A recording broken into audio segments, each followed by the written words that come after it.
Muy buenas tardes, también a quienes nos acompañan a través del Zoom.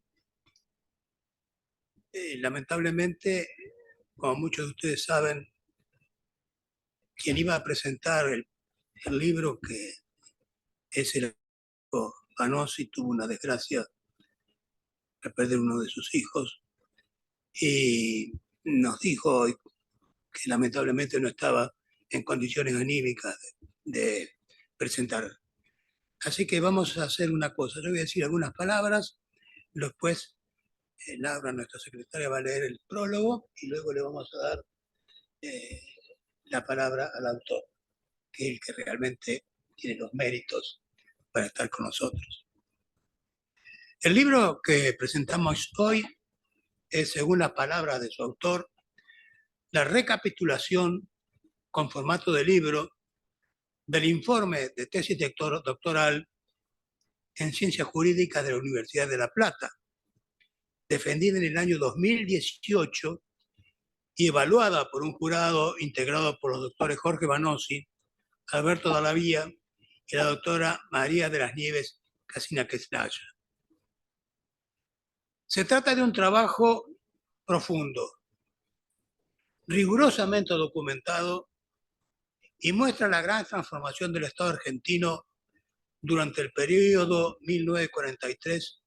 1943-1955 y que modificó para siempre el Estado liberal ante entonces vigente, y con un tipo de medidas que fueron construyendo paulatinamente un fuerte Estado presidencialista a través de un conjunto de normas que se dieron en todos los niveles y que modificaron definitivamente la administración pública. Como bien señala el doctor Corbetta, de las decisiones que se fueron tomando y que se muestran a través de las diferentes leyes, decretos y reglamentaciones, se fue generando un Estado cada vez más interventor en la Argentina, y un Estado con las características que ninguno de los distintos gobiernos que luego se sucedieron estimaron necesario reformar. La transformación estatal comenzó en el gobierno militar, siendo el coronel Perón flamante secretario del Estado de Trabajo y Previsión, cuando el 2 de diciembre de 1943 se proclama que se iniciaba la era de la política social en la Argentina. Diversos acontecimientos fueron consolidando el liderazgo del general Perón, quien estaba fuertemente influido por las ideas del fascismo italiano, al cual Perón había vivido de cerca durante su estadía en Italia. Las elecciones de 1946, que consagran a Perón como presidente constitucional de la Argentina, y la concepción de la política como una relación de amigo-enemigo, consolidaron la transformación de un curso tal como surge el cuidadoso estudio del doctor Corbetta. Cuidadoso estudio que significa una notable contribución al conocimiento de nuestra historia al apartarse de consideraciones subjetivas en las que incurren numerosos autores y apoyarse sobre lo que surge de la propia normativa. La resultante de todo esto es que hoy nos encontramos con un Estado con fuerte dominación del Poder Ejecutivo, un Poder Legislativo que generalmente no controla y acompaña, y un Poder Judicial con dificultades para mantener su independencia. Los intentos, incluso a través de reformas constitucionales, de darle ciertas características de una democracia parlamentaria, no lograron cambiar por ahora este signo. El resultado de todo lo que vivimos es que se ha construido un Estado, y en nuestro caso, y esas son opiniones personales, con un fuerte contribución de normas jurídicas que se fueron sancionando, con un ejecutivo fuerte y una democracia de corporaciones, cuyo resultado es que desde hace años Argentina vive gastando más de lo que produce, consagrando un permanente endeudamiento y cuyo resultado es evidente. Cada vez mayor pobreza, cada vez mayor inflación, cada vez mayor presión impositiva, cada vez mayor atraso de Argentina entre los países desarrollados. Mientras tengamos un Estado bobo que ocupa 3 veces más personal que necesario, un sindicalismo que mantiene dirigencias de más de 30 años con todas las prebendas que han ido acumulando, empresas privadas que disfrazan su ineficiencia con mayores costos a costa de un Estado que mira por otro lado, movimientos piqueteros que ocultan a dirigentes que han decidido vivir trabajando lo menos posible, más de 30 empresas del Estado que ninguna de ellas reporta ganancias, solo pérdidas, un sistema jubilatorio absolutamente desfinanciado. Mientras sigamos manteniendo estas estructuras corporativas y gastando como país más de lo que producimos, no habrá milagro que produzca la dolarización u otra fantasía de sacarnos de esta mediocridad en la que está sumida la Argentina. Creo que el libro del doctor Corbetta es un decisivo aporte para invitarnos a los argentinos a pensar en serio acerca del porvenir que estamos preparando para nuestros hijos, y es por ello que debe ser motivo de nuestro agradecimiento el esfuerzo, el empeño y el talento con que ha concretado su obra. Antes de darle la palabra al autor, le voy a pedir a nuestra secretaria, Laura, que lea el prólogo del doctor Banossi, que por las razones que he mostrado no ha podido estar con nosotros. Muchas gracias. Bien, dice así: el libro que el lector tiene ante sí es original, y es difícil ser original con el peronismo, tema harto estudiado en las ciencias sociales y políticas, tanto por argentinos como por extranjeros. Resume los puntos salientes de la tesis doctoral que tuve la responsabilidad de evaluar como jurado, que Juan Carlos Corbetta hizo sobre la transformación del Estado argentino en el período 1943 y 1955. Su tesis, en el sentido propio, es que esa transformación se diseñó mediante un complejo entramado jurídico que dio lugar a una nueva arquitectura del Estado que modificó, sin vuelta atrás, el modelo del Estado liberal hasta entonces presente. De la lectura podrá advertirse que la naturaleza y el tipo de modificaciones establecieron un régimen presidencialista fuerte que, con la conducción de Perón, se reveló en un proceso de paulatina readaptación de la unidad presidencial a las nuevas exigencias provenientes de la transformación del Estado y la nueva regulación de sus funciones y fines. El trabajo supone una profunda revisión de las normas de todos los niveles que se dieron para modificar no solo la administración pública y la creación de ministerios, secretarías y organismos, sino también para cristalizar aspectos políticos propios de la doctrina justicialista en el Estado argentino de entonces. Pero, y tal vez lo más interesante de la reflexión, es que, más allá de las justificaciones ideológicas que se dieron a las modificaciones estructurales durante el periodo de estudio, ese complejo entramado no fue desarticulado por los regímenes posteriores porque mostró su utilidad instrumental para la dinámica política. A partir de 1943 nació el Estado interventor en Argentina. En definitiva, el libro desarrolla un importante aporte a los estudios sobre el peronismo y, especialmente, al proceso de transformación del Estado argentino, y será de imprescindible lectura para quienes quieran desentrañar las complejidades del funcionamiento del Estado y la administración pública en nuestro país. El modelo burocrático, ahora en el sentido vulgar, debe mucho a este proceso de transformación. Solo un académico con el conocimiento administrativo y académico, cual Dios Jano, podría sacar provecho en la investigación de un tema, como decíamos, tan trillado. La carrera académica de Juan Carlos Corbetta ha sido prolífica y constante. Fue profesor titular de la Cátedra 1 de Derecho Político de la Universidad Nacional de La Plata, la histórica cátedra fundada por Faustino Legón, durante más de 20 años con cursos mediantes. Pero antes, profesor adjunto también por concurso en la misma universidad, y de esa materia en la Universidad Nacional de Mar del Plata y en la Universidad Católica de La Plata.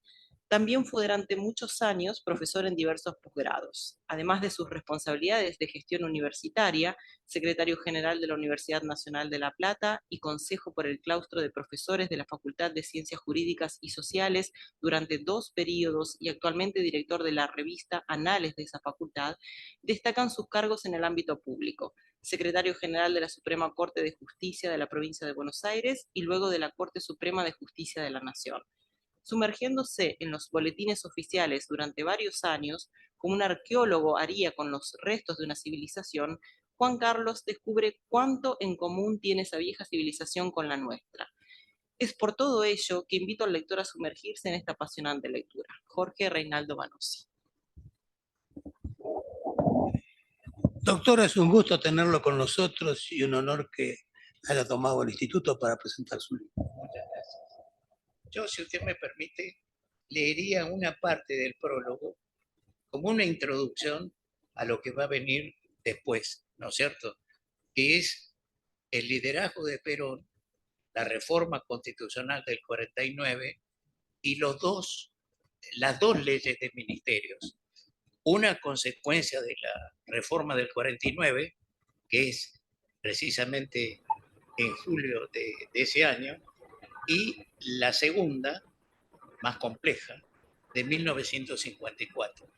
En momentos muy difíciles ya para el peronismo, ahí está quizá uno de los meollos más serios que llevan al final, porque al presidente de la nación de ese momento los senderos se le bifurcan. Es decir, hasta ahí había un camino. A partir de ese momento aparecen conflictos internos que lo dividen. Uno de ellos, muy serio, es cuando la doctrina nacional justicialista seculariza la doctrina social de la Iglesia que lo había apoyado hasta ese momento. Eso, junto con las atribuciones que la ley de 1954 le atribuye al presidente de la Nación y le quita a los ministros, como lo vamos a ver, que solamente son ministros de ejecución, no pueden tener iniciativa, no solo en el Congreso, sino en el propio ministerio.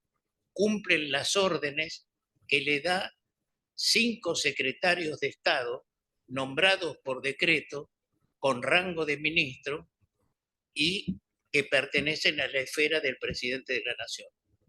Con lo cual, el presidente de la Nación asume el poder prácticamente de la República. Tiene a su favor la mayoría parlamentaria en diputados y en el Senado, y tiene una corte que desde 1947 le es manifiestamente adicta a través no solo de las sentencias, sino de discursos. Es decir, de discursos no solo de inauguración del año, sino de discursos de fiestas conmemorativas propias de un partido político y de adhesión. Entonces, el poder se concentra, pero se desconcentra por los conflictos internos. Eso no puede, de alguna manera, llevar a una unidad. Viene una ruptura, la ruptura está en los factores básicos del movimiento que se inicia en el 43, es decir, el ejército, la Iglesia Católica, el movimiento obrero y, en una secuencia del 43 en adelante, el partido que viene después. El partido va caminando como en una escalera hasta convertirse en el Partido Peronista. Recordemos que en el año 43-44 era el Partido Laborista, que también se parte, ¿no es cierto? Y desaparece para el 47, ya no existe más. Y entonces, en ese momento, la lucidez del presidente, tenemos que reconocerlo, ¿qué hace? Funda el movimiento.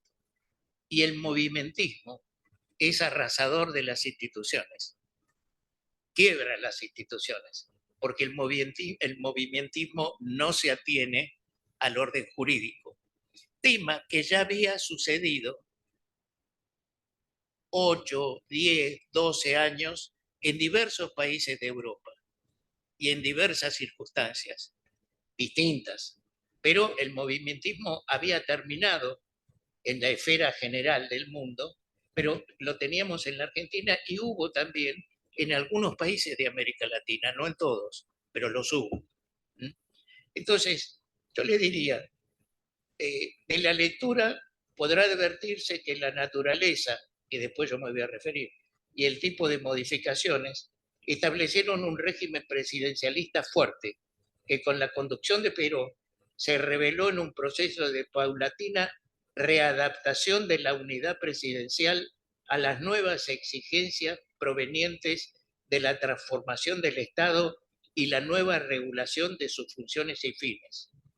El trabajo supone una profunda revisión de las normas de todos los niveles que se dieron para modificar no solo la administración pública, que no es estática, es dinámica, y la creación de ministerios, secretarías y organismos, sino también para cristalizar aspectos políticos propios de la doctrina justicialista en el Estado argentino de entonces. Pero, y tal vez lo más interesante de la reflexión, es que más allá de las justificaciones ideológicas que se dieron a las modificaciones estructurales, donde el periodo de estudio, ese complejo entramado, no fue desarticulado por los regímenes posteriores, porque mostró su utilidad instrumental para la dinámica política. A partir de 1943 nació el Estado interventor en Argentina. En definitiva, el libro desarrolla un importante aporte, que vamos a ver, a los estudios sobre el peronismo y especialmente al proceso de transformación del Estado argentino, y será de imprescindible lectura para quienes quieran desentrañar la complejidad del funcionamiento del Estado y la administración pública en nuestro país. El modelo burocrático, ahora en sentido vulgar, debe mucho a este proceso de transformación. Solo un académico con el conocimiento administrativo y académico, como un diocano, podrá sacar provecho en la investigación de un tema, como decíamos, tan trillado, que es lo que dice el doctor Vanossi en su prólogo. Bien, este trabajo constituye una labor de muchos años de investigación sobre la transformación del Estado argentino ocurrida entre 1943 y 1955. La originalidad, pensemos una cosa, en 1955 se pensó en reformar de nuevo la Constitución de 1949. No era pequeña cosa, no era dictar un decreto. Había que llamar a una convención nacional constituyente a raíz del conflicto con la Iglesia.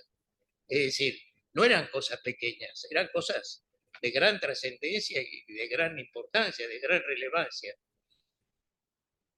La originalidad de este trabajo se encuentra en la descripción sistemática de ese cambio a partir de diversos tipos de normas jurídicas que se dieron en ese periodo, incluyendo una constitución.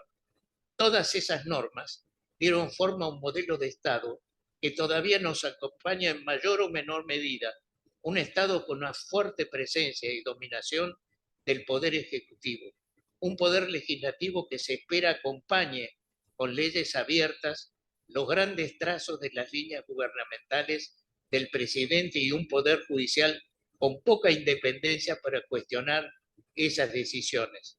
Obviamente que ese no es un resultado deseado, ni el personalismo se ha impuesto invariablemente, pero los modelos republicanos que se diseñaron en las constituciones del siglo XVIII y XIX tienen en la realidad de hoy, en el siglo XXI, poco que ver con ese ideal.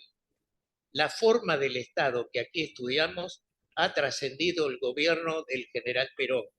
Con sus matices y orientaciones ideológicas, marcó un modelo propio, pero que no fue original. La preeminencia del Ejecutivo y su administración pública no son rasgos propios, sino del surgimiento del estado de bienestar que se estaba dando en el occidente desarrollado mucho tiempo antes. Pensemos en el New Deal de Estados Unidos, en un país liberal.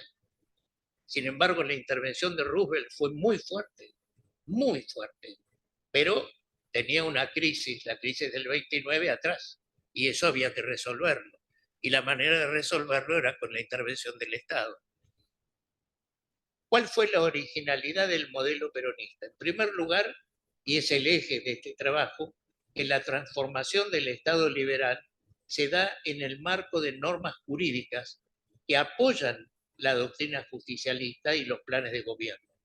Es cierto que las mayorías permitieron que el peronismo contara con poca oposición en las cámaras, pero también en otros personalismos la transformación del Estado no fue jurídica, sino especialmente política, si bien es posible encontrar normas jurídicas en los modelos intervencionistas de la década anterior, fueron más políticos que jurídicos y no llevaron a reformas constitucionales sostén de esa transformación.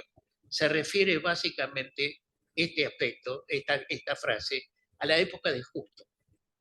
Justo intervino, pero lo hizo desde un ángulo liberal conservador. Es decir, era por razones de política exterior ante la crisis del 29. Argentina resolvió económicamente la crisis del 29 antes que los Estados Unidos. Obviamente ligado a la economía inglesa, por lo cual fue muy criticado, pero lo resolvió. Es decir, no quedó en aguas de borraja. La segunda novedad estará dada por anacronismo de la base movimentista del peronismo.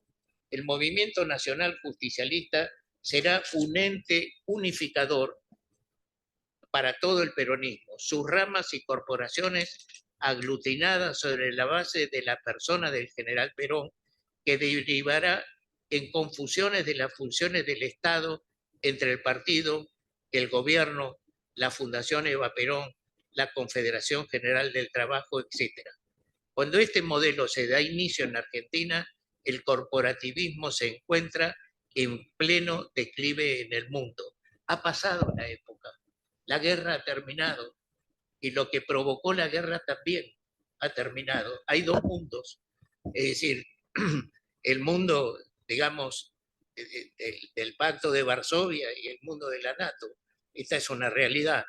La omnipresencia del Estado, que se tradujo en una primacía de lo público sobre lo privado, siguiendo a Julian Freud, derivó en cambios no solo económicos, sino especialmente culturales, que fueron rápidamente desarmados y proscriptos. Inmediatamente caído el peronismo, lo cual dio un halo de épica a la resistencia, dado que muchos de esos cambios culturales, especialmente los sociales, abrevan de los postulados sociales de la Iglesia Católica. Se explica la inicial adhesión de la Iglesia como su posterior rechazo cuando el peronismo lo secularizó. Obviamente, esto lo vamos a ver un poco más de detenimiento, obviamente que los contenidos ideológicos que han dado orientación a los distintos gobiernos desde entonces hasta la fecha han sido muy variados, pero no menos cierto es que la forma del Estado ha cambiado muy poco, aún bajo gobiernos militares, radicales o nuevamente peronistas. La necesidad de eslabones sólidos, los vasos comunicantes, la casa ordenada, la jerarquía piramidal, una leviatán fuerte o cualquier otra metáfora con la que se quiera identificarse al Estado y su administración, ha sido elementos eficaces hasta hoy día para dar forma al Estado cualquiera fuera su ideología.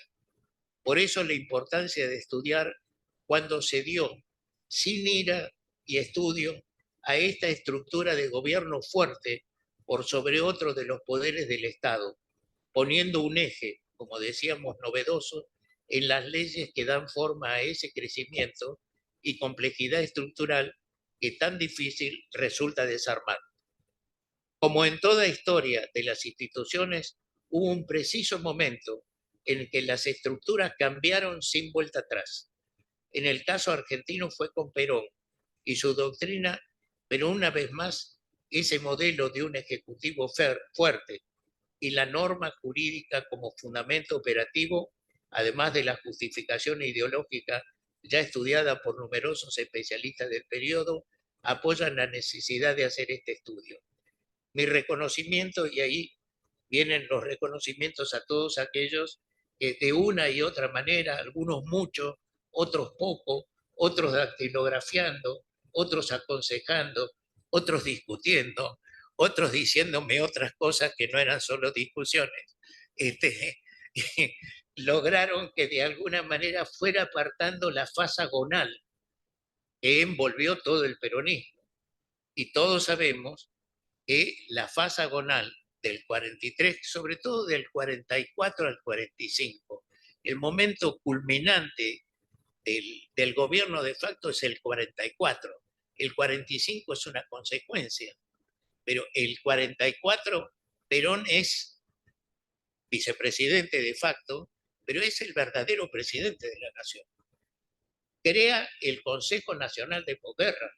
El Consejo Nacional de Posguerra planifica lo que va a venir si Perón ganara, pero también hace, cosa que no se dice, un plan de gobierno para el coronel que después va a ser general y va a ganar las elecciones. Por eso, el periodo junio del 46 hasta la reforma del 49 discurre a una gran velocidad, con una gran cantidad de creaciones e innovaciones, porque estaba planificado en el 44, producto, entre otras cosas, de la gran colaboración de un español, José Figueroa, que era el secretario general del Consejo Nacional de Posguerra, y Perón, vicepresidente de la Nación, era el presidente del Consejo Nacional de Posguerra. En fin, a más de esos agradecimientos muy merecidos a todos, a los que estaban de acuerdo y a los que no estaban de acuerdo, a los que de alguna manera planteaban discusiones, he dividido el trabajo de la siguiente manera para no esquivar. En la introducción planteo dos temas iniciales. Por un lado, las historias del peronismo, están todas detalladas. Obviamente es una selección, ¿no es cierto? Entonces, el peronismo en el plano internacional, el gobierno peronista en el plano internacional, en el plano interno, en el plano gremial, en el plano económico, es decir, en las sucesivas alternativas de la vida real, ¿no es cierto? Y con distintos historiadores, con distintos cientistas políticos y con distintos juristas que de alguna manera, disintiendo entre ellos y a veces coincidiendo, han trabajado mucho sobre esto. Entonces están todos citados.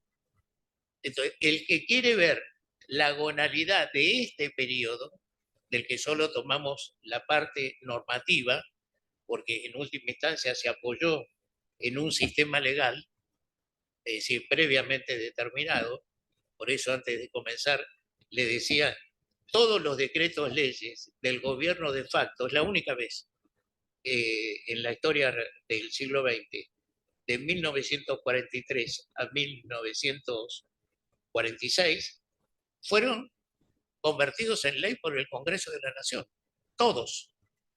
Es decir, no hay legislación de facto. La hubo en su momento, pero a partir del 46 son todas válidas como leyes de la Nación.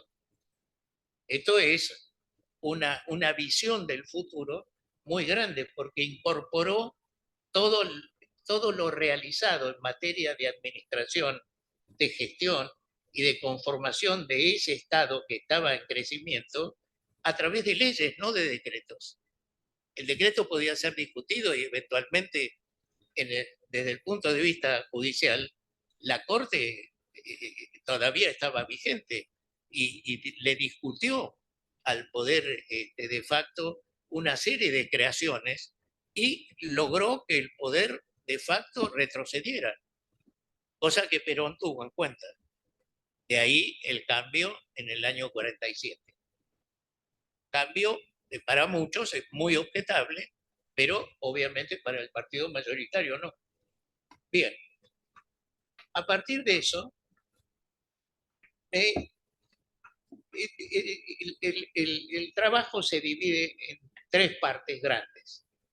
Una es el gobierno de facto, donde Perón, coronel moderno, advierte que la primera lucha política interna es dentro del ejército.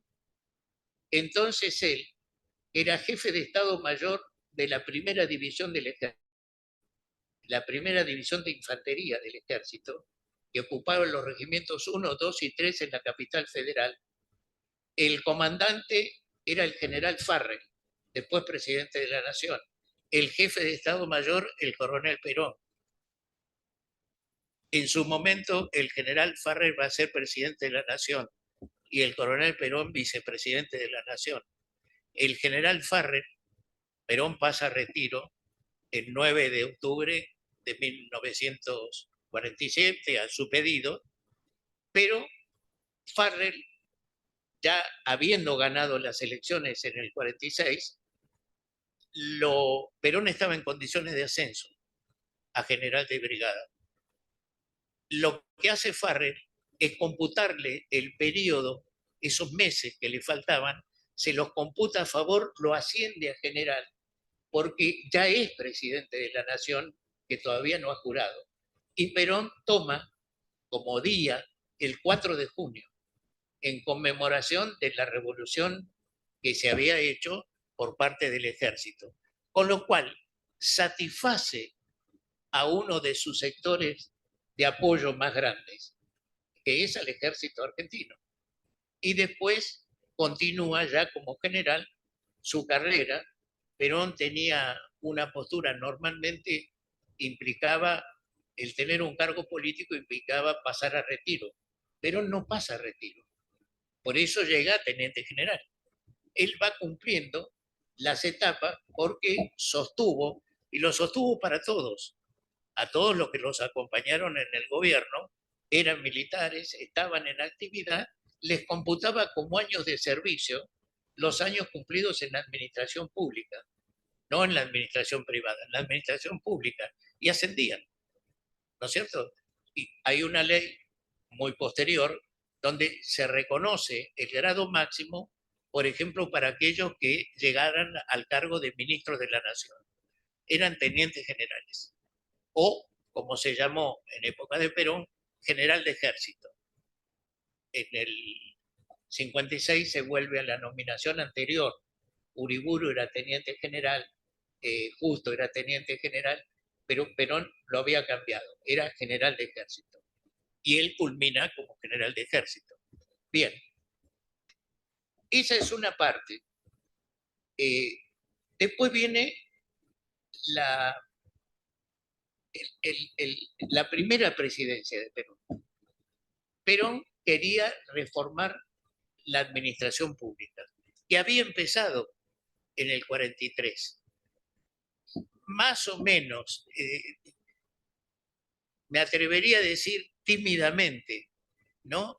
Hay un planteo de racionalizar la administración pública, hay un decreto, el decreto advierte que en realidad no abarca todo, entonces van agregando, hay sucesivos decretos que van agregando lo que se considera servicios indispensables, ¿no? Habían en el primer momento olvidado algunas actividades, las van agregando. Entonces, hay un principio de reforma de la administración en el gobierno de facto, que se va a ir perfeccionando con el Consejo Nacional de Posguerra, que apunta no a ese momento, al 44, apunta a cuando Perón ganara las elecciones. Había una fe muy fuerte. Perón tenía el apoyo de los gobernadores, que eran todos interventores de las provincias. Muchas eran regiones, no necesitaban elecciones, dependían directamente del Poder Ejecutivo. y apoyaban obviamente al presidente de la Nación. Ganan las elecciones y Perón va creando secretarías de Estado que después van a ser ministros. Van a ser ministros ellos o el que lo reemplace a partir de la ley de 1949. Pero acá hay que hacer un alto y volver al llamado elecciones de 1949.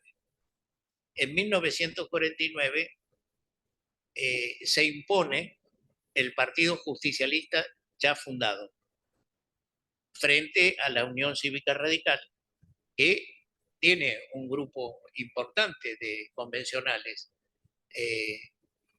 Un autor justicialista sostiene con habilidad y con inteligencia que el Partido Radical tenía una ventaja.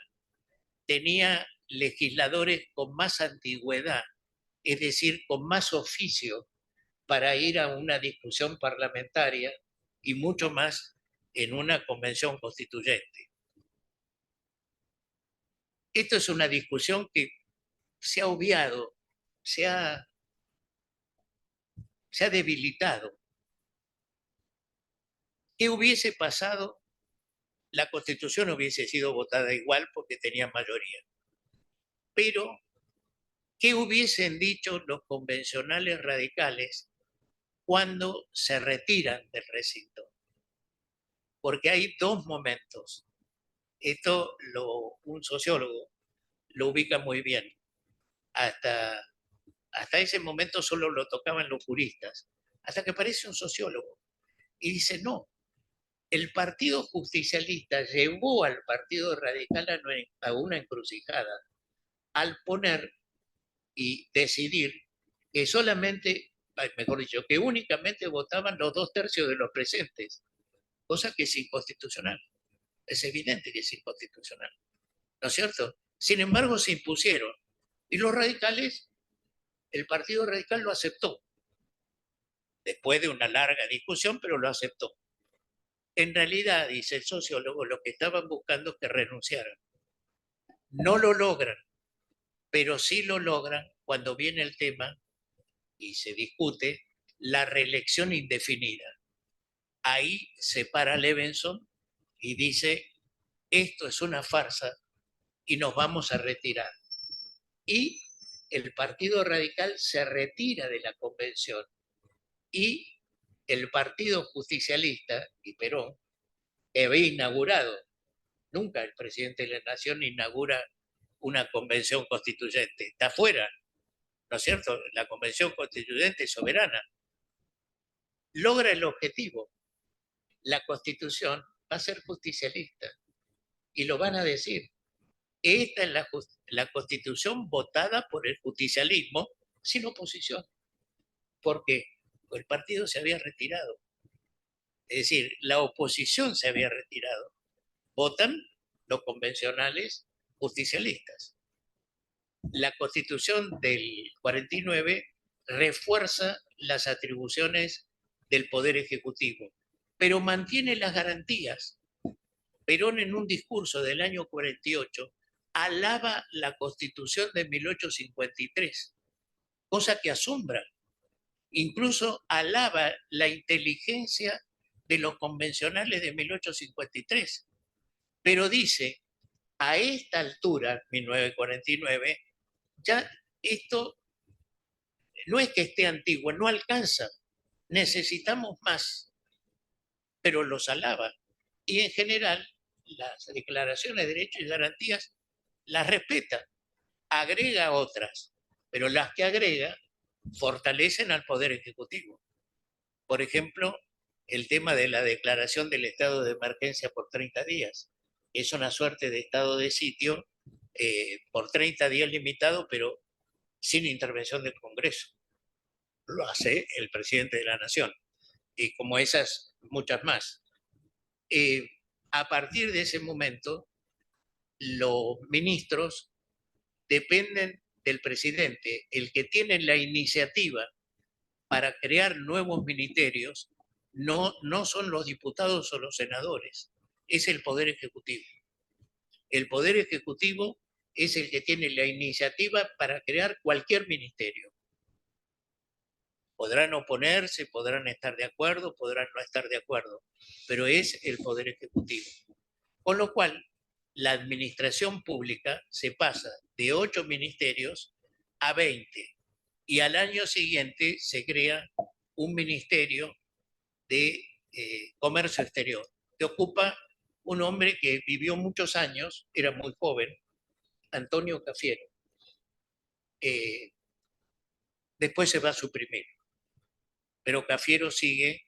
Cafiero es un hombre ligado a la iglesia, es decir, va a subsistir como ministro hasta el año 54, donde él renuncia por la grieta que se abre, para usar un término contemporáneo, entre el partido, la conducción del partido y la Iglesia Católica.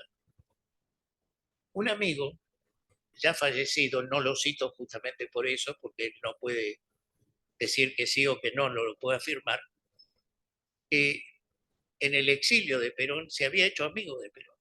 Él era peronista. Pero hablábamos. Él sabía que yo no lo era y él sí. Y bueno, hablábamos tranquilos. ¿No? Él me contó que, esto no está en el libro, me contó que un día se animó a preguntarle a Perón, un domingo a mediodía, ¿por qué la disidencia con la Iglesia Católica? Y él dice, mire, mijo, porque él era mucho más joven, mire, mijo, dice, esto no se lo voy a decir a nadie, pero entre amigos, y a veces uno se equivoca. Se lo dijo claramente, a veces uno se equivoca. ¿Cuál fue el error?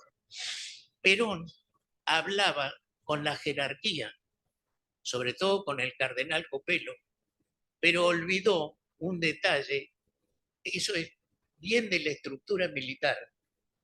El general de ejército comanda, los otros son subordinados. Pensó que los obispos dependían del cardenal primado, los obispos dependen del Papa. Era Pío XII en aquel momento, no dependen del cardenal primado. Entonces los obispos se movieron de distinta manera y reaccionaron frente a la secularización que se estaba haciendo de la doctrina social de la Iglesia. Y esa ruptura fue fuertísima porque dividió el ejército. Lo dividió de tal manera que unos quedaron, Lonardi, un hombre católico, quedó de un lado y otros no quedaron ni de un lado ni del otro. Salieron cumpliendo órdenes, pero se retrasaron en el camino.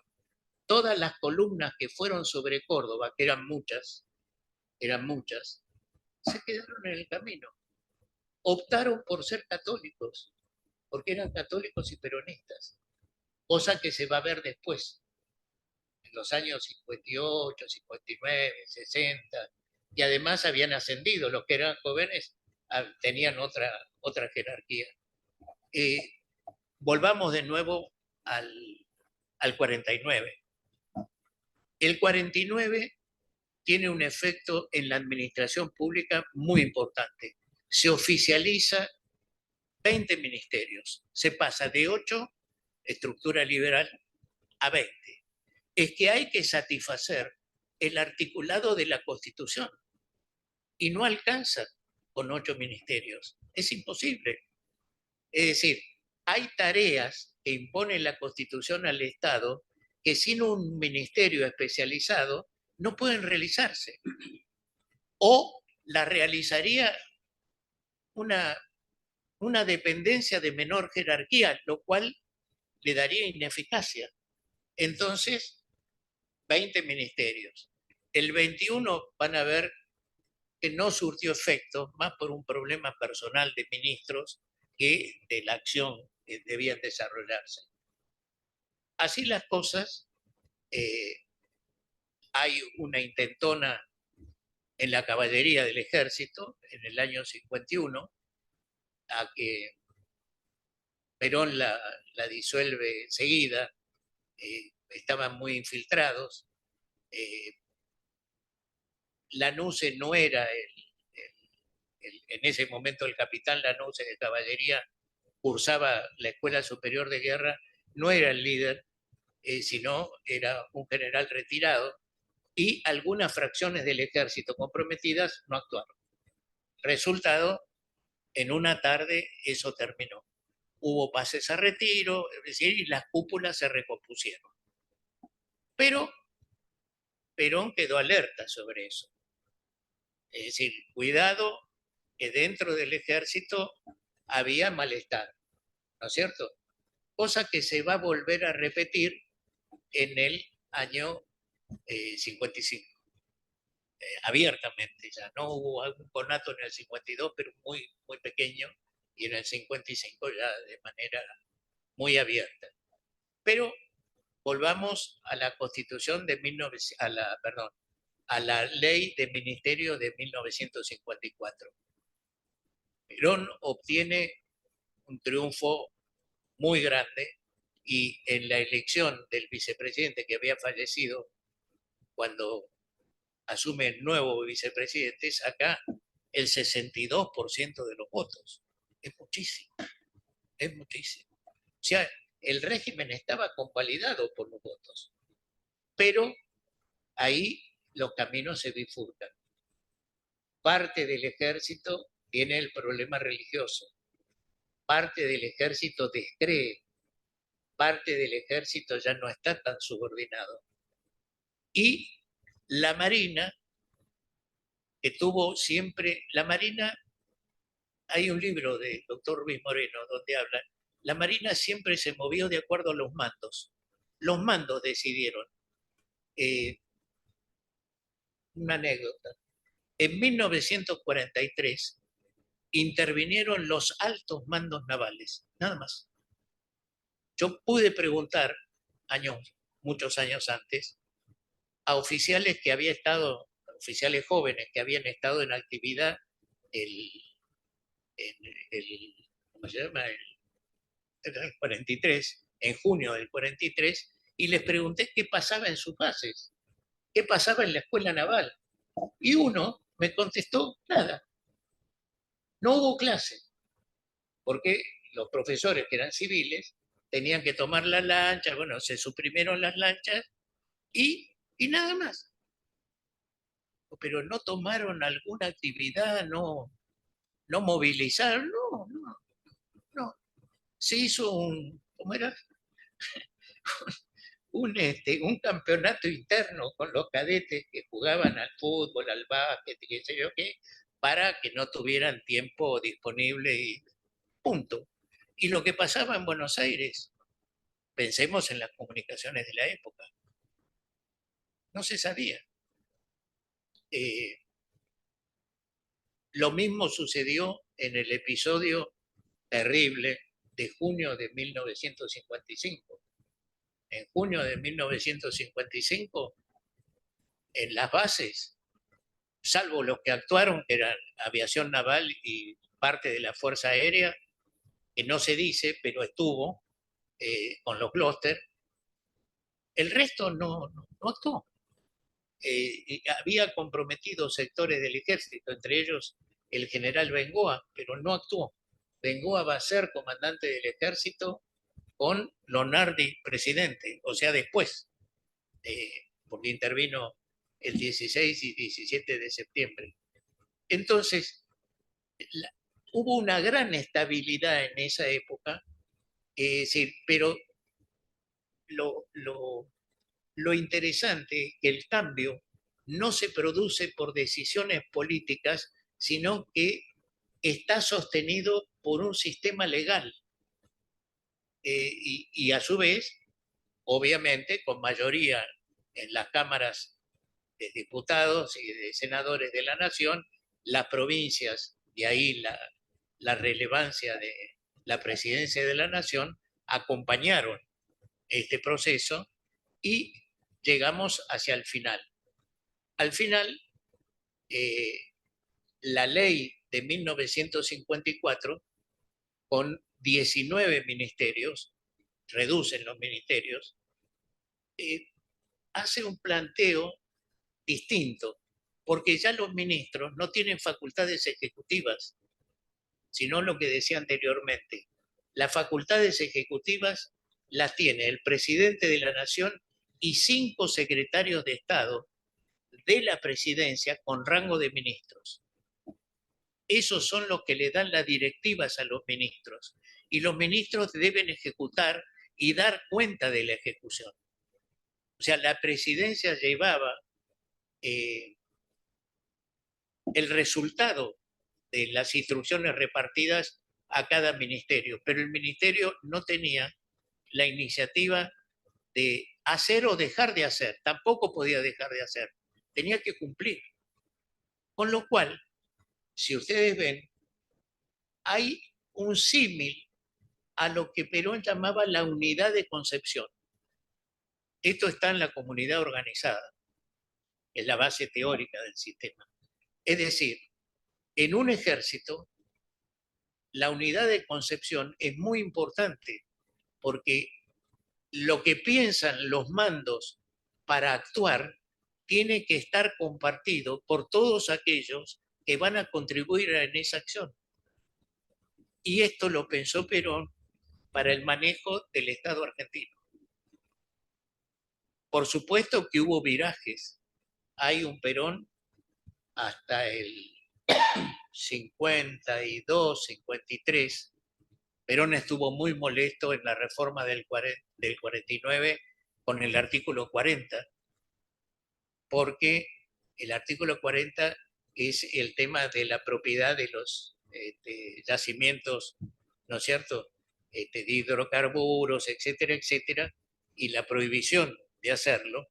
Y Perón ya venía pensando en que iba a tener que recurrir a empresas extranjeras para las extracciones, entre otras cosas, de petróleo. Esto lo sabía, pero él se entera después.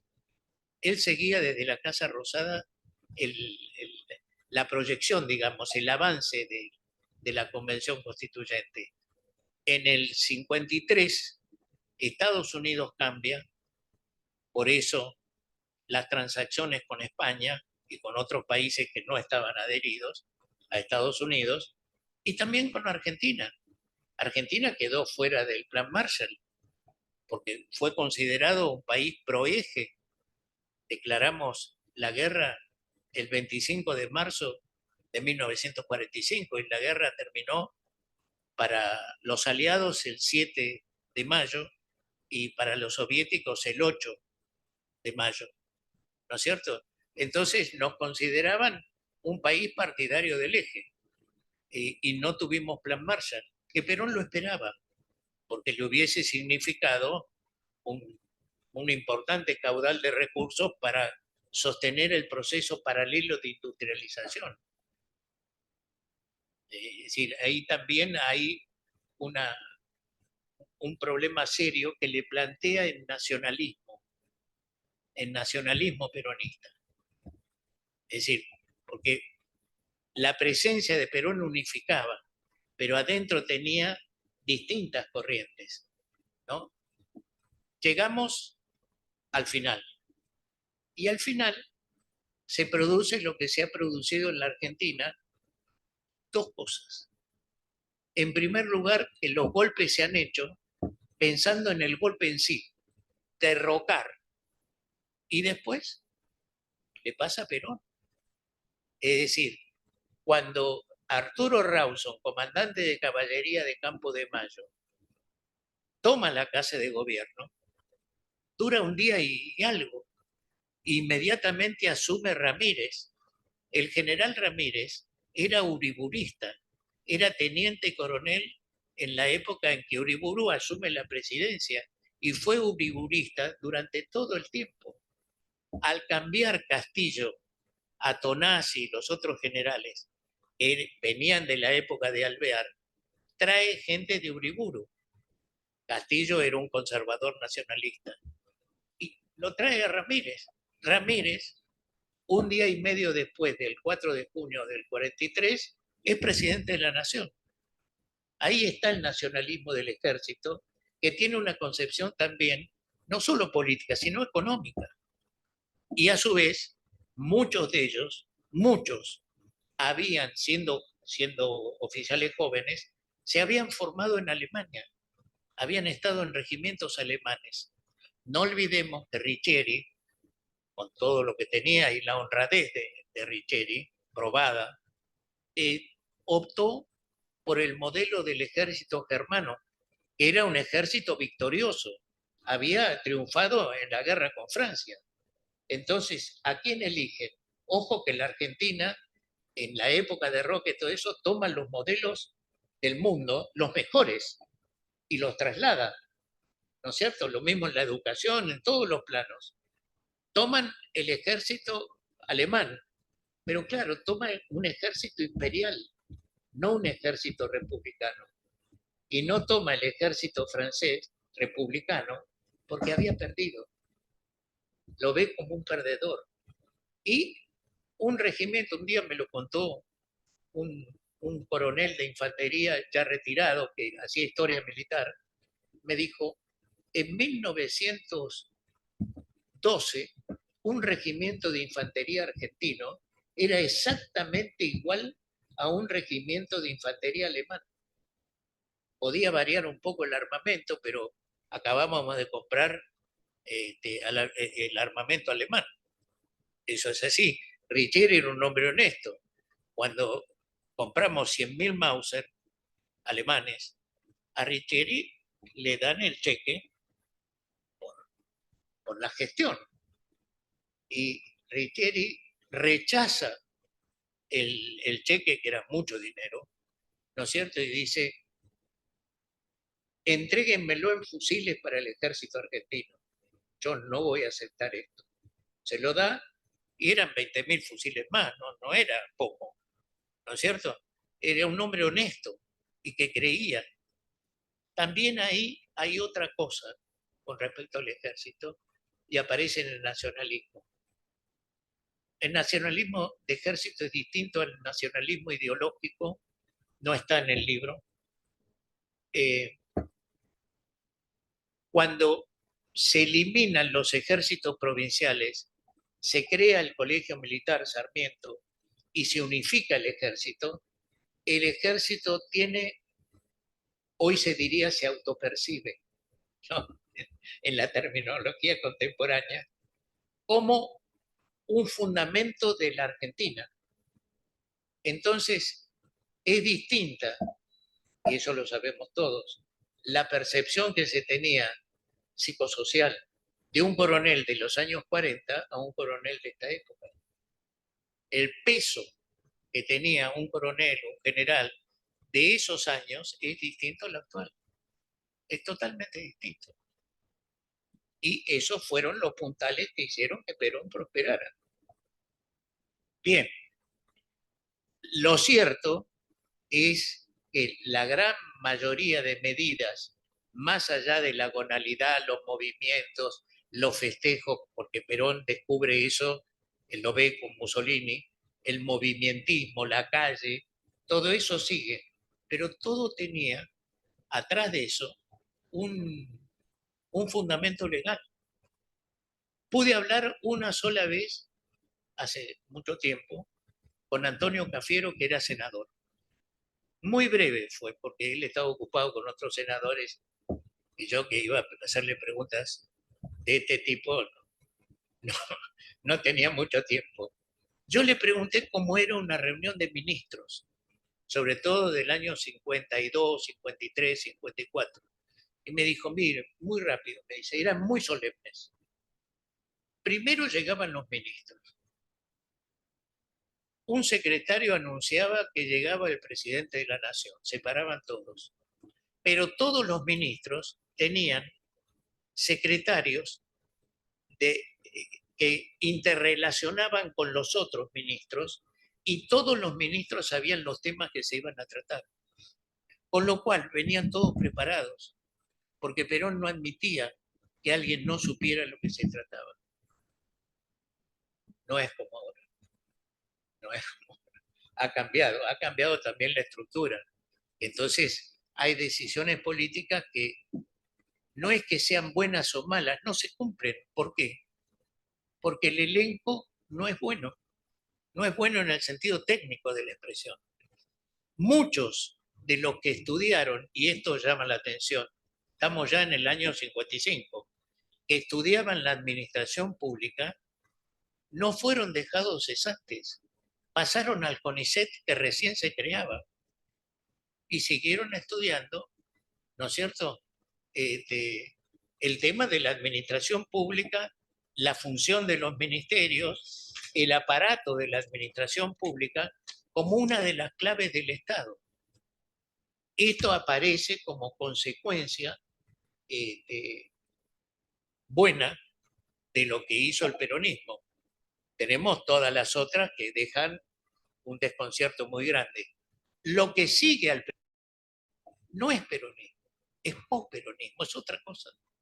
Es parecido, es poco parecido, muy parecido, pero no es peronismo. No es peronismo. El peronismo se agota con la caída de Perón y se agota en esos meses en que él estuvo, pero prácticamente muy enfermo. Lo que pudo hacer era nada. Que es, sí deja un mensaje, el abrazo con Balbín. Esos 18 años en Europa le abrieron los ojos como no se lo abrieron en Latinoamérica. Él vio cómo era la cosa y hasta dónde llegaba la gonalidad política. Una cosa es el enemigo y otra cosa es el adversario. Por eso Balbín lo despide como lo despide. Bueno, eso es todo. Lo cierto que está basado en una parte en las historias del peronismo, que pueden tomar la que quieran, y en la otra, sí, rigurosamente fundado en resoluciones, decretos y leyes, y la Constitución del 49, que la reforma del 94 no la cita. Sin embargo, durante 7 años, todos los de mi generación vivimos con la Constitución del 49. 7 años vivimos con eso, hasta que se volvió a la del 53. Esto es así. Y otra cosa, y la última, que también es un dato importante. Siempre que hubo un golpe de Estado y terminó de una manera o de otra, siempre volvimos a la Constitución del 53. La habremos modificado, le habremos agregado, pero siempre volvimos a la Constitución de 1853. Nunca inventamos una nueva Constitución desde cero. Un poco como, no tiene nada que ver con este trabajo, como pudo hacer Boric en Chile. No. Argentina volvió siempre a la fuente. Y ahí, bueno, se buscaban modificaciones. El proyecto de Uriburu que estoy buscando desde hace mucho tiempo y que cada vez me convenzo más que justo lo tiró a un, como dicen, no lo tiró al canasto, debe ser cierto, pues no aparece, el proyecto no aparece por ningún lado, aparecen referencias, pero el proyecto, que es lo que yo busco, no está. ¿Por qué? Porque quebraba la Constitución anterior, justo vuelve al 53, con el tema del fraude, todo eso es otra cosa, son desvíos de la política, pero siempre hemos vuelto a la Constitución de la cual se cumplen 170 años. ¿No?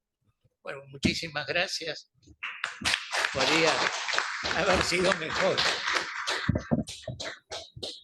Muchas gracias, doctor, y reitero lo que dije al principio, creo que su trabajo es una enorme contribución al conocimiento de nuestra historia. Si hay alguien que quiera hacer algún tipo de acotación. Claudio.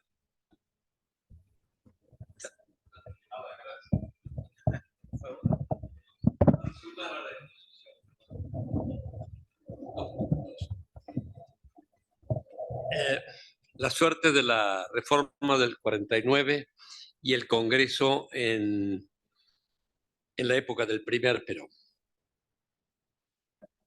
Cuando se produce la Revolución Libertadora, hay muchos cabildeos sobre qué hacer con la reforma de 1994, hasta que después del primer paso de Lonardi en el gobierno, ya con Aramburu, el 27 de abril de 1956,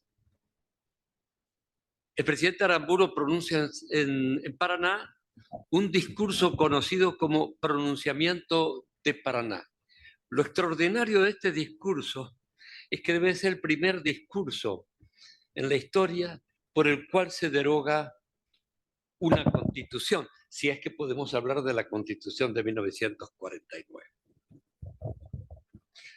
Los juristas de mayor peso que acompañaban al gobierno, Sebastián Soler, Juan Antonio Calderón, advierten que hay que decir algo más.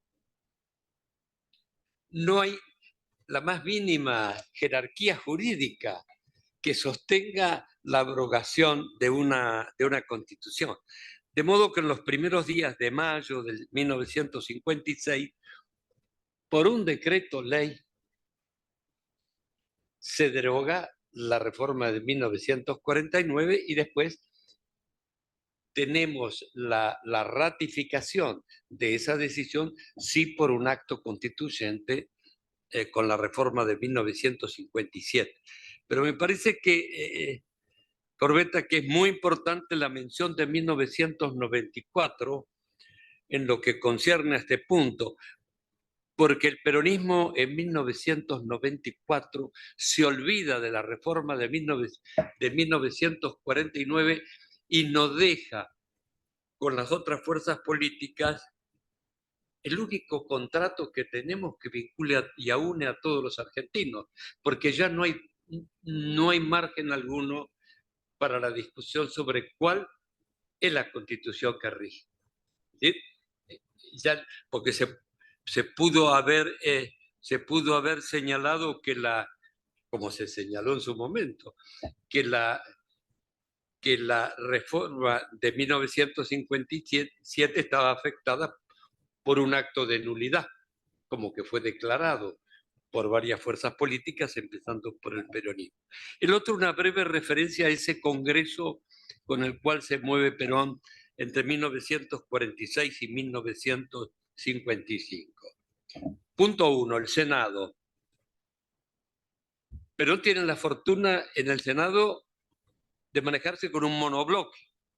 No hay un solo senador por la oposición entre 1946 y 1955. Pudo haber habido dos, pero tiene la astucia de intervenir la provincia de Corrientes prácticamente antes o simultáneamente al acto de la legislatura que podía haber designado los dos senadores por Corrientes. Perón en el 46 ha ganado prácticamente en todo el país, gana todas las provincias menos Corrientes, pero pierde 4 elecciones presidenciales. Pierde San Juan, a pesar de toda la obra que se hace a raíz del terremoto, pero hay un interventor, el general Bartolomé, ya lo recordaré, Carreras, que no es un hombre del peronismo, y juega para la Unión Democrática. Está San Juan, está San Luis, está Córdoba y está Corrientes, que Perón pierde en 1946. La Cámara de Diputados, la oposición tiene un bloque maravilloso, tal vez uno de los conjuntos humanos de mayor valía que hubo en el siglo XX en el Congreso de la Nación, que fue el famoso bloque de los 44, al menos entre 1946 y 1953, 50, cuyo jefe era Ricardo Balbín, hasta que es desaforado, pero tal vez cuya figura más brillante se llamó Arturo Frondizi. Pero a raíz de las elecciones de 1951 y 1954, Perón va dejando a la Cámara de Diputados casi en la condición en la que está el Senado, porque por el sistema de sus circunscripciones uninominales, cuando se produce la revolución de 1955, quedan nada más que 12 diputados por la oposición. Nada más que 12, y que por añadidura están divididos en 6 y 6. Unos que siguen a Arturo Frondizi y otros que siguen a otras facciones del radicalismo. De modo que esa es la condición tan singular de ese Congreso que ha tenido vigencia durante los años de Perón. Una vez más, muchas gracias por la exposición.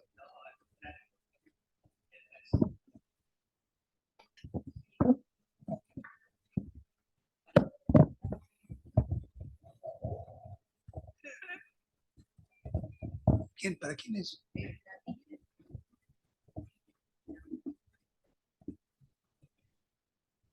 Adelante.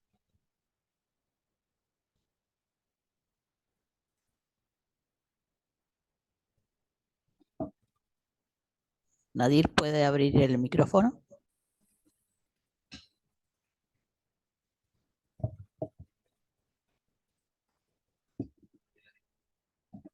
Parece que no.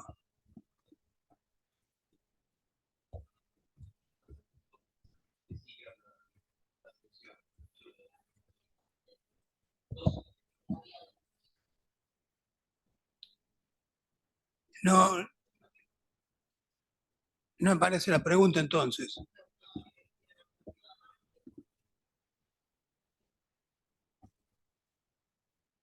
Sí, Quiroga, adelante. No, aprovecho. Felicitaciones por la exposición, por el libro que voy a leer. He aprendido muchas cosas. El tema del nacionalismo me pareció muy importante. El poder del Ejecutivo, que creo que tiene ya una tradición con la idea de Alberdi. Y lo que me interesa a mí, porque usted mencionó a Julien Fren, que en definitiva fue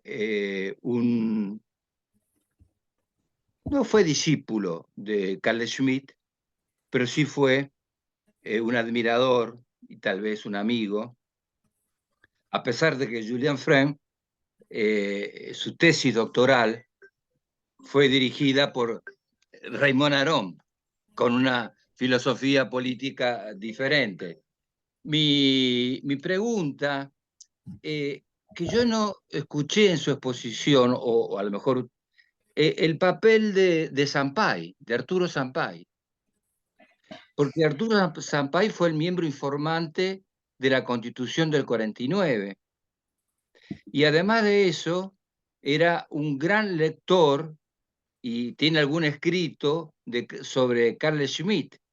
Entonces, no me quedó claro lo que se refería a Julien Fren y después a la no sé si por ahí yo no estuve lo suficientemente atento, pero no aparece como una figura protagonista importante en la constitución, en la elaboración del 49, sobre todo que fue un miembro informante, ¿no? o el miembro informante.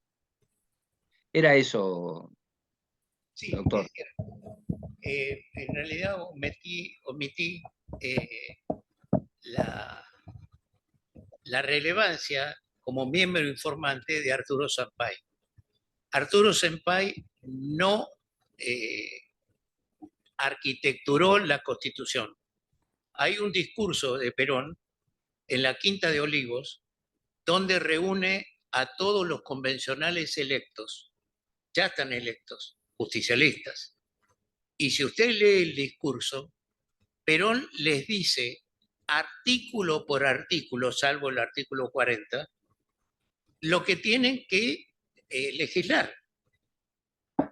Sampaio era fiscal de Estado de la provincia de Buenos Aires. Era un hombre de forja, ligado a mercante. Perón nunca lo escuchó a Sampaio. Y cuando Perón vuelve, le da un cargo muy marginal a Sampaio. Sampaio cae junto con Mercante y se exilia disfrazado de sacerdote, cruza Uruguay, va a Paraguay, vive en Bolivia, vuelve a Uruguay y, pasado el tiempo, con Arturo Frondizi, vuelve. Yo tengo un gran respeto por el doctor Sampaio, a quien, entre otras cosas, fue antecesor mío en la Cátedra 1 de Derecho Político. Sampaio fue adjunto de Faustino Legón. Hablaba alemán, sabía alemán, tiene un escrito sobre Carl Schmitt, y él, 2 años antes de la constitución de llegado Perón a la presidencia de la Nación, escribe un libro sobre el derecho liberal, la crisis del derecho liberal burgués, que no estuvo editado mucho tiempo y vuelve nuevamente a ser editado hace unos años y ahora se consigue. Pero fue un hombre que dentro del peronismo ortodoxo, para llamarlo de alguna manera, estuvo al costado, fue mercantista. Perón no quería que Mercante fuera gobernador de Buenos Aires. Perón le había reservado el cargo de secretario general de la presidencia de la Nación. Cuidado, no era poco, tenía rango de ministro, pero no lo quería en la provincia de Buenos Aires. ¿Cómo surge la candidatura? Surge por Cipriano Reyes. Y Perón debe parte del 17 de octubre a Cipriano Reyes y a la movilización de los frigoríficos de Ensenada y de Berisso, que caminan, ¿no es cierto?, hacia Buenos Aires. La policía de Buenos Aires baja los puentes y, claro, queda la Policía Federal, pero el jefe de la Policía Federal era el coronel Aristóbulo Mittelbach, peronista, que baja los puentes. Aristóbulo Mittelbach estaba del lado de Perón. Y Perón, por eso, cuando lo detienen, va muy confiado. ¿Quién lo detiene? Mittelbach. Y lo llevan a Martín García. Y es cierto que había algún complot diluido, no se sabe bien, para matarlo. Entonces, aparece la Marina, que no tenía mucho que ver. La Marina había estado del lado de los golpistas. Bernengo Lima era vicealmirante y queda postergado porque, bueno, Perón va preso. Es decir, pero no está preso, está Martín García y lo trataban como un general. Después va al médico, vuelve, le debe a Mercante la conversación con Farrell. Farrell lo habilita a Perón para que vaya al balcón y le pide una sola cosa, fíjate, que saque la gente. Farrell no quería más, quería que se fueran todos los que estaban ahí en la Plaza de Mayo. Y Perón logra una cosa importantísima. El año anterior, Perón había prestado juramento en el Colegio Militar en una conferencia, comprometiéndose a no aspirar a la presidencia de la Nación, bajo juramento. Pero en la plaza gritan la gente, que cada vez era más grande, a medida que anochece, Perón presidente, lo releva del juramento, ya es el pueblo.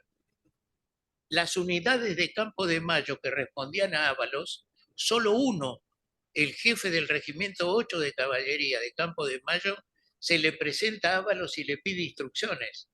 Los demás habían mandado avanzadas, vestidos de civil, a ver qué pasaba. Cuando vieron la multitud, dijeron no vamos a ir con los regimientos a disparar a la gente, no. Tiene un límite, esto tiene un límite. hay que resolverlo por otro lado. Mercante estaba detenido en Campo de Mayo, lo dejan salir, habla con Farrell, Farrell lo recibe a Perón y pactan. Es, retiro la gente y Perón era agudo, es decir, no era un improvisado. Que le dice, bueno, yo le saco la gente, ¿no es cierto? Pero ahora pactemos. El gabinete que sigue tiene que ser mío. Y Farrell dice que sí. El gabinete, desde ese momento hasta las elecciones, es pro-peronista. Esto sin modificar nada del respeto que yo tengo por el doctor Sampay. No, por supuesto. Era un gran profesor, además. Sí, sin duda, un jurista notable. Disculpe. Y le voy a decir algo más que es muy interesante. Freund fue guerrillero. Freund Sí. se escapó varias veces de cárceles y de unidades Nazis. guerrilleras alemanas. Sí. La última, muy riesgosa, él queda solo, escapa y se encuentra con una célula comunista y combate como Maquis en la célula comunista hasta el fin de la guerra. Al fin de la guerra, él vuelve a ser socialista, que era lo que era su padre. El origen de Freud es muy humilde. El padre era un obrero ferroviario, pero no un obrero calificado, era un obrero de las vías. Trabajaba con pala y pico, ¿no es cierto? Y ve que el socialismo que vuelven a la Cuarta República y que él como socialista y por lo que había combatido no se estaba plasmando, se había retrocedido. Los comunistas lo atentan y él entonces vuelve a Estrasburgo, es otro tema también para tocar, vuelve a Estrasburgo y se dedica plenamente a lo académico, donde brilla, pero lo dice él, y lo reitera Raymond Aron, no va a París y las luces intelectuales académicas de Francia están en París. Y Aron lo tapó y tenían una gran amistad. Pero cuando Freud descubre a Schmitt, descubre el concepto de lo político, el libro, ¿no? Donde habla de amigo y enemigo, y cree que es un jurista de la Escuela de Derecho Público Alemán de los años 1910. Y es uno de los profesores franceses de la tesis secundaria de él, el que le dice quién es Schmitt. Y él tarda 6 años, a raíz de haber sido Maquis, 6 años en mandarle una carta a Schmitt. Schmitt se la contesta, dice que todo ha terminado. ¿Por qué no se juntan alguna vez a conversar? Y ahí se juntan, conversan, y bueno, cada uno mantuvo su postura. Él toma algunos aspectos de la teoría de Schmitt. Schmitt ha cambiado, no es el Schmitt de los años 30. Es otro Schmitt. Y hay una amistad intelectual, ¿no es cierto? Es decir, no es que Freud es schmittiano, no es así. No, yo no creo que lo sea, no. Tiene una influencia, ¿no? No, tiene influencia, claro. Sí, por eso todo el derecho público alemán sí. tiene influencias actualmente en Carl Schmitt. Mire, la esencia de lo político es hace el unos libro años de en España, y un profesor de Derecho Constitucional muy importante, que tiene un libro sobre Schmitt muy importante, y pudo hablar en Plettenberg. Schmitt, cuando termina la guerra, un fiscal norteamericano lo lleva a los tribunales de Nuremberg y sale exonerado, no lo juzgan, pero queda fuera de todo, lo jubilan, queda fuera de todo. Lo que más le dolió es que lo echaron ¿cómo se llama? La escuela no, De la la Universidad del Asociación de Derecho Público Ah, Alemán, ¿no es cierto?, de la cual él había sido presidente. Y da clases privadas en Blettenberg, que es donde él nació.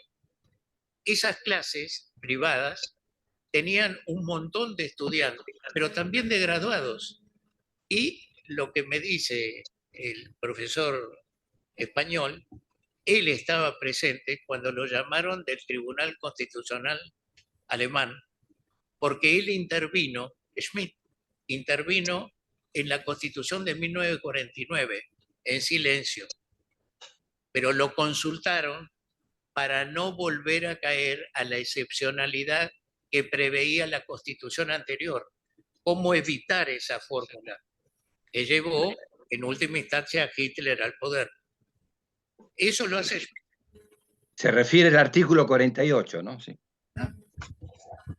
Muchas gracias, ¿eh? Muchas gracias. No, gracias a usted. Perdón, gracias por la intervención que ha sido riquísima. Yo voy a decir simplemente una pequeña anécdota. Mi maestro italiano, Norberto Bobbio, se carteaba con Carl Schmitt porque cuando terminaron la licenciatura, él y otros dos profesores más, en aquella época no existían los doctorados. Entonces se fueron a Alemania a perfeccionarse, aprendieron alemán y se contactaron con algunos profesores, entre ellos Carl Schmitt. Pero yo estuve con Bobbio en los años 70, 80, y Bobbio seguía escribiéndose con Carl Schmitt. Una vez tuvimos una discusión y me dijo, creo que no entendiste bien hasta dónde llegó Schmitt.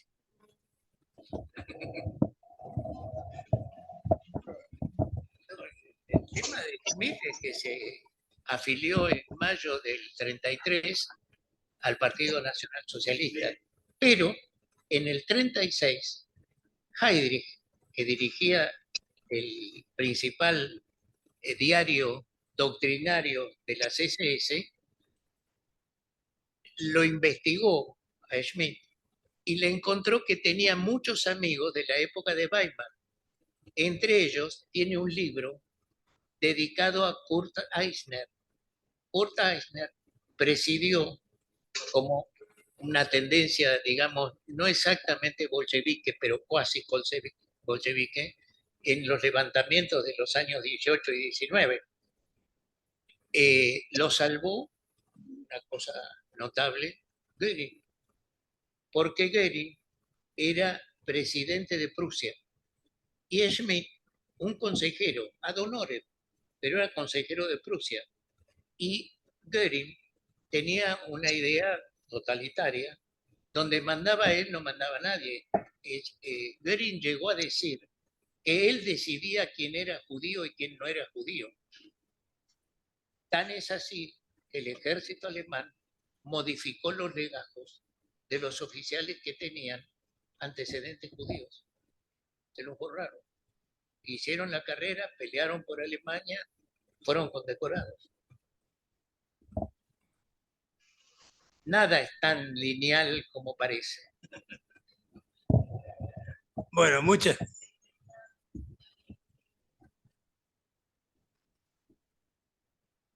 ¿Hay alguien que quiere participar? Sí, hola, ¿me escuchan? Sí. Es para primero felicitarlo por la iniciativa de escribir semejante obra y para un peronista optimista como yo, alumbra y le da muchísima luz a los tiempos por venir y sobre todo reivindica el derecho constitucional en la etapa peronista, ¿no? En el primer peronismo, que es como lo que todos queremos, algunos peronistas queremos volver. Y hacerle una observación, porque yo, con motivo de la reforma de 1994, a Alberto Cohen le pregunté una conferencia en Córdoba sobre por qué no volver a la Constitución de 1949, y él, tal vez para evadir la respuesta o simplemente darme una, me dijo que por algún vicio técnico. Yo creo más bien para pacificar la Argentina y darnos ese regreso a la Constitución del 53 con la actualización del pacto político de Olivos. Y también señalar que Arturo Sampay es rescatado por Carlos Tagliacabal, un constitucionalista cordobés, que sí le da alguna autoría, o deja vislumbrar alguna autoría y la intervención de Sampay en la Constitución del 49. Sí, cierto. Sí. Está muy bien. Bueno, muy bien. Juan Carlos, agradecemos muchísimo esta tarde. Creo que el libro es muy bueno y su presentación también. Muchas gracias. Gracias.